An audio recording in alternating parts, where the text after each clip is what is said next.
The founders, three of them, Moses McNeill, his brother Peter, and Peter Campbell were actually from the Gers area, from Gers and Roseneath, and their fellow founder, William McBeath, was from the town of Callander. Now, the four boys came into Glasgow, as many thousands did at the time due to the Industrial Revolution, looking for employment, coming from the countryside of Scotland. They came into Glasgow and they were to meet in a close, they were all living in Cleveland Street in the west end of Glasgow. But they all had a keen interest in sporting pursuits. In Glasgow Green, where we are today, was the city's wide open space that was used for all sporting pursuits back then, and also as an escape from the industrial smog that would engulf the city.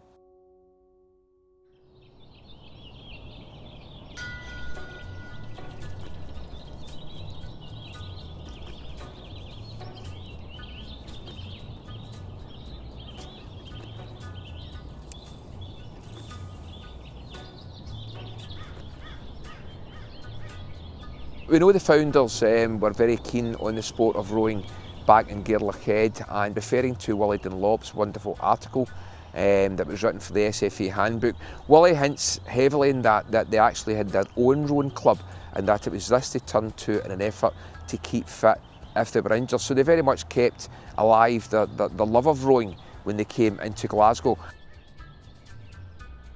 Peter McNeill would travel on a Saturday morning across town from the family home in Berkeley Street to here at Fleshers Hall. Fleshers Hall was arisen on the outskirts of Glasgow Green, and he put poles in the ground that would act as goal posts and then literally stand guard until the hour came. And this is quoting William word for word, until the hour came in the afternoon when he'd be joined by his friends and his teammates.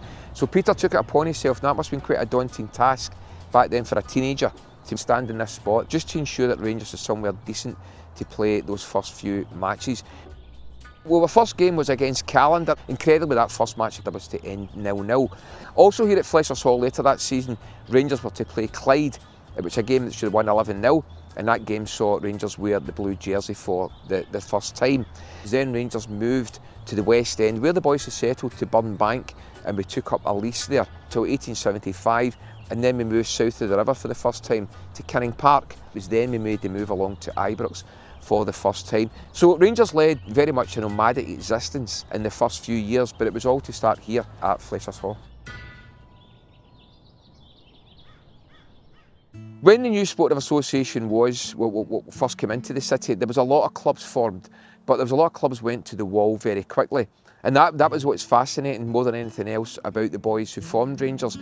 These guys all had jobs at the time, but they were coming down here and went at Burnbank and at Canning Park and training 6 nights a week just to improve their skills, just to ensure that Rangers kept moving forward. It wasn't enough for these guys just to be competing. They wanted to be the best version of themselves that they possibly could, and we believe it's been that dedication and hard work.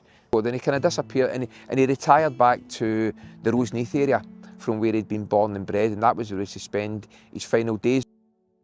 Now, Moses' brother Peter is one of the most fascinating characters amongst our founders, in that Peter went into business with his brother Harry, and it was what we know as H&P McNeill's. It was a sports outfitters. They were based in Union Street, Redfield Street in Glasgow. Sadly, by 1896, their business was failing so badly that it disappeared from the PO directory, and this was to take a tragic toll on Peter's state of mind, so much so that it saw him admitted to Hawkhead Asylum, which today is Leverendale Hospital. And sadly, Peter passed away there in 1901. But again, he lived long enough to see the club from Fleshers Hall into Ibrox Stadium. Many years later, during the research for the Gallant Pioneers book, done by Gary Ralston initially, and then we helped Gary in later years, Gary managed to locate 2 of Peter McNeill's granddaughters, and one of them, Heather, unveiled the plaque that we have today across in the Glasgow Green Football Centre in commemoration, of course, not only her grandfather, but of the formation of Rangers Football Club. The other founder was Peter Campbell. Peter Campbell, again, was from Gers. His family were involved in the shipping industry. Peter was a player that was described as very much being ahead of his time. He actually went to Blackburn Rovers for a spell. He spent a season there. But he returned to Glasgow, but then followed in the family's tradition by going to sea. But tragically, in the early weeks of 1883, his ship, the St Columba, floundered in the Bay of Biscay off the coast of France.